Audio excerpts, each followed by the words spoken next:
Going towards the second function, which is an enumerate function.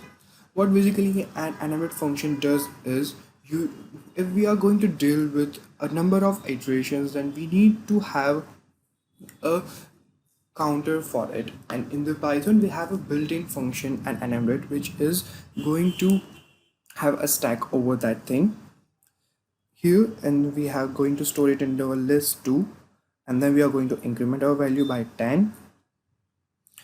We have a set of a condition that is an if and into the else. That means if our jth element divided by 3 is equals to 0, then you have to increment by 10. Else you have to go for a for loop, which is going to keep a stack to every third element of our list. As you can see, our desired output is over here. A lot of guys made a mistake over here, that if you want to change a third element, then they don't change the third element over here. They used to divide it by the 2. That means it's going to work over the second element of it.